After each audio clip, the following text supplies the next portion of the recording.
दोस्तों, सच्चे हृदय से कमेंट बॉक्स में लिखें जय माता दी। माता रानी आपके सभी कष्टों को समाप्त करें, आपकी झोली खुशियों से सदैव भरी रहे। दोस्तों, नवरात्रि का महापर्व 9 देवी अर्थात 9 कन्याओं को समर्पित है। कन्या पूजन करने से हमारी समस्त पीड़ा दूर होती है, दुख दर्द दूर होते हैं, हर कष्ट दूर होते हैं, गृह क्लेश हमारे जीवन से हमेशा के लिए दूर हो जाते हैं। यहाँ तक कि पितृदोष, राहु दोष, मंगल दोष, काल सर्प दोष मात्र कन्या पूजन से शनि से पीड़ित व्यक्ति को राहत मिलती है, सुकून मिलता है, घर में खुशियां आती हैं तथा अकाल मृत्यु घर में कभी नहीं होती।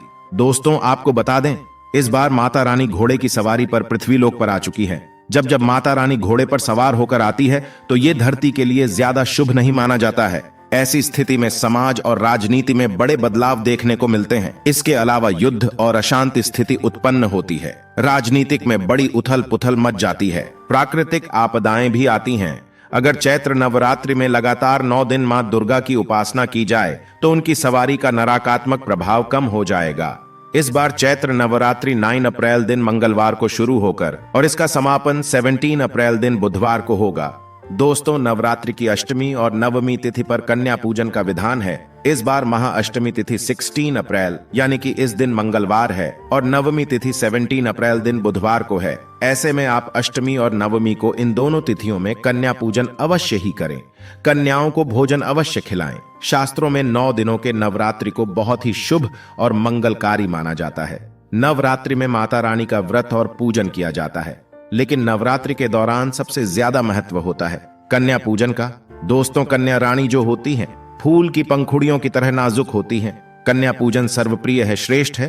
कन्या के रूप में स्वयं जगदम्बा देवी, माता वैष्णो, 9 देवियां अर्थात समस्त ब्रह्मांड इनके शरीर के कण कण में वास करते हैं। नवरात्रि में छोटी छोटी कन्याओं को माता रानी का स्वरूप माना जाता है। कन्याओं को भोग लगाया जाता है, उन्हें प्रसन्न किया जाता है और बदले में आशीर्वाद मांगा जाता है। कन्याओं को प्रसन्न करने के लिए गिफ्ट आदि उपहार वगैरह दिए जाते हैं। माना जाता है अगर कन्याओं को कोई भेंट दी जाए और वह उसे खुशी खुशी स्वीकार कर लें तो इसका मतलब है माता रानी अर्थात माता वैष्णो ने वह भेंट स्वीकार कर ली।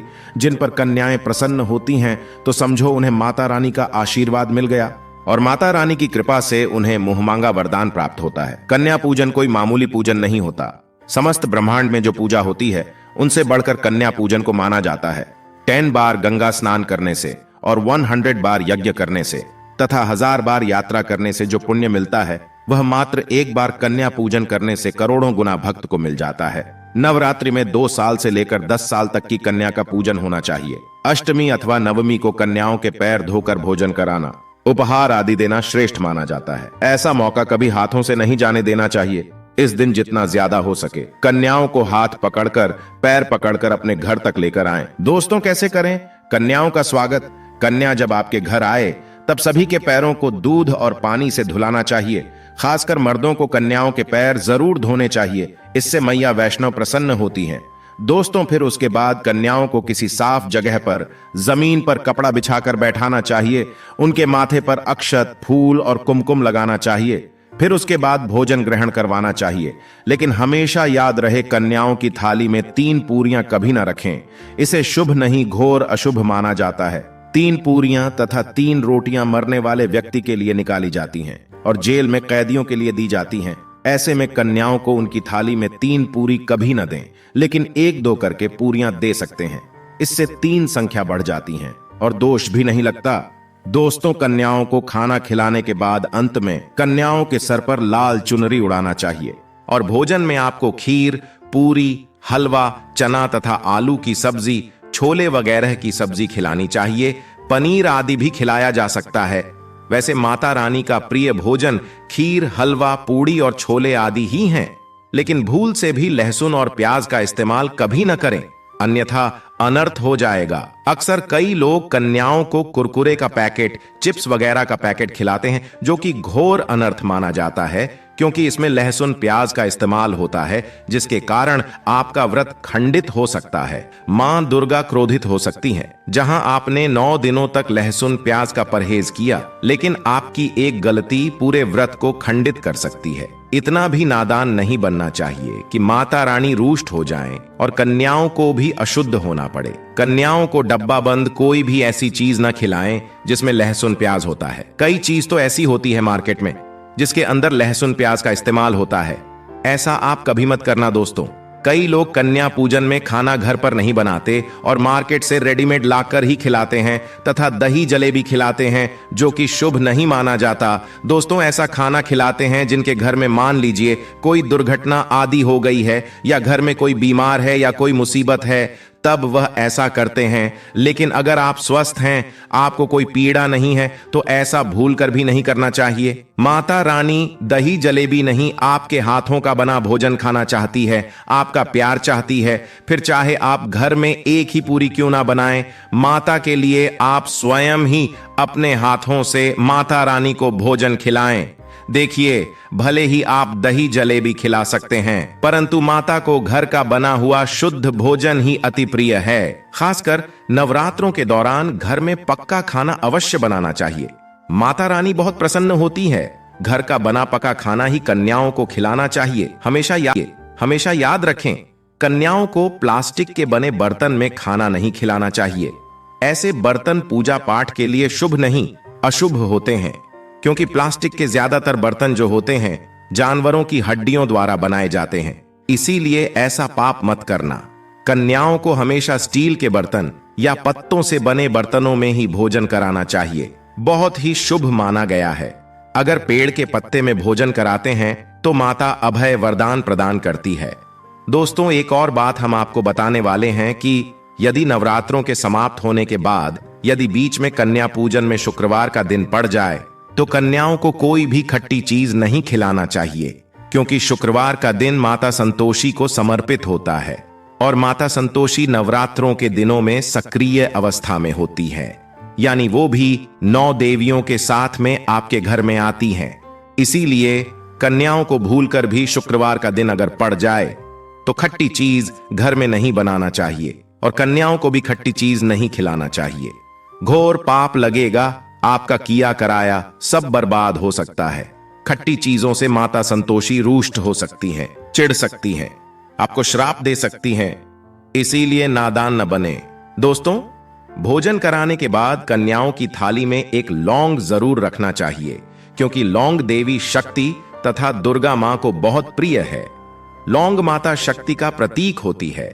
लौंग में नवदुर्गा का वास होता है।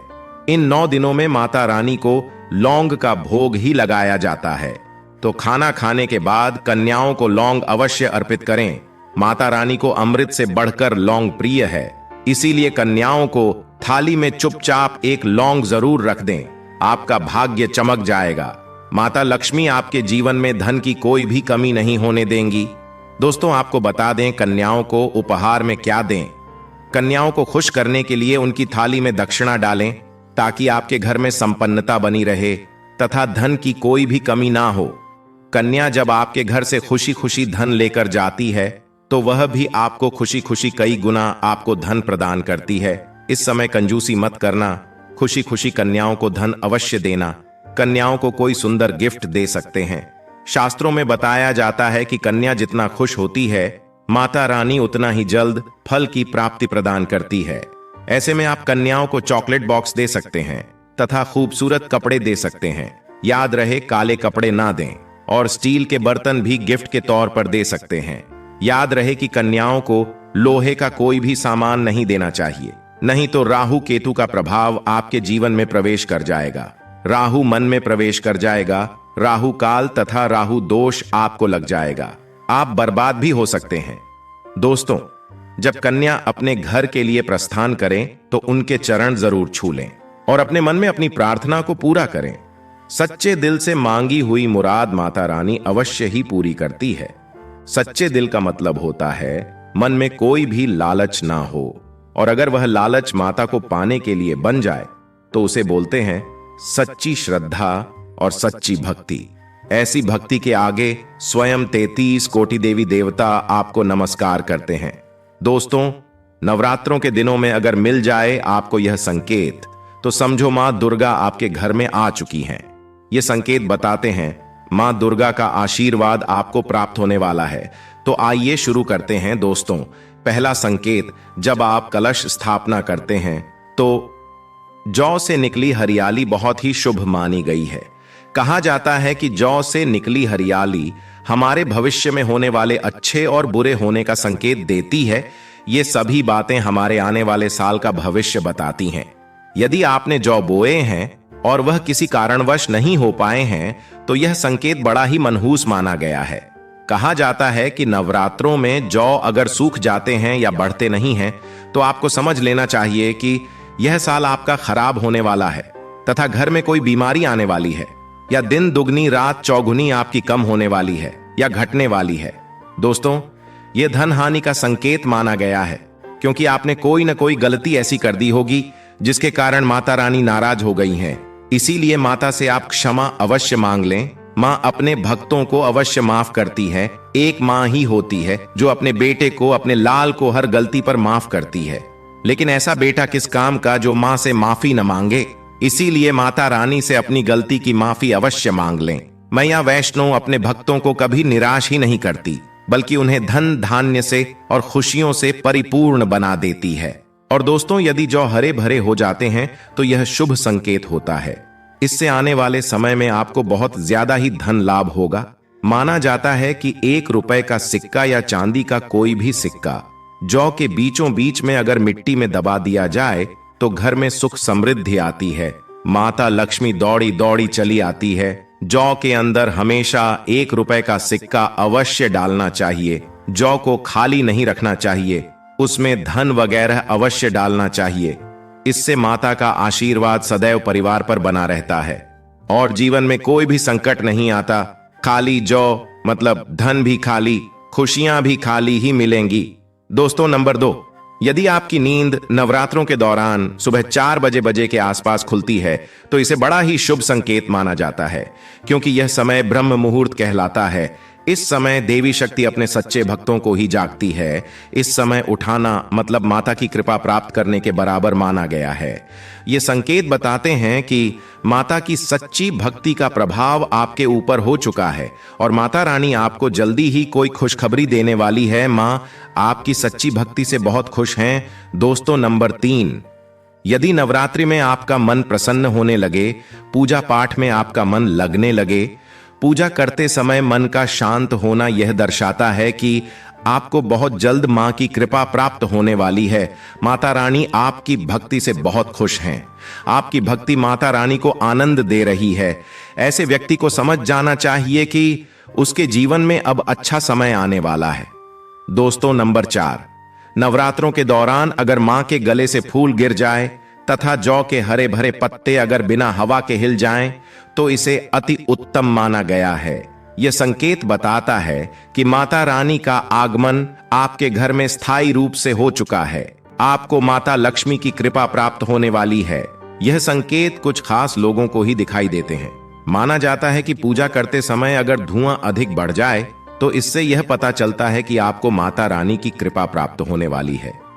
दोस्तों, नवरात्रों के दौरान घर में काली चींटियों का दिखाना, लंबी लंबी लाइन बनाकर मुंह में खाना ले जाते हुए चींटियों को देखना अच्छा संकेत माना गया है। और यदि मंदिर में पूजा करते समय कोई छिपकली आदि दिखाई दे जाए या मंदिर के स्थान की ओर छिपकली चली जाए तो बड़ा ही शुभ संकेत माना गया है। इससे यह पता चलता है कि आपको माता लक्ष्मी की कृपा प्राप्त होने वाली है। मां का आशीर्वाद आपको मिलने वाला है। नवरात्रों के दौरान मंदिर में छिपकली का देखना बहुत ही शुभ संकेत माना गया है।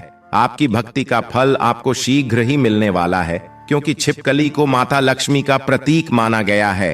किसी शुभ अवसर पर छिपकली का दिखना मंगलकारी माना गया है और नवरात्रि में छिपकली का मंदिर में दिखना साक्षात देवी लक्ष्मी का स्वरूप माना गया है। दोस्तों, अगर आप वाकई में मां वैष्णो की कृपा पाना चाहते हैं तो कमेंट बॉक्स में लिखें जय माता दी। माता रानी आपकी झोली खुशियों से भर दें। मां वैष्णो के लिए एक लायक तो बनता है।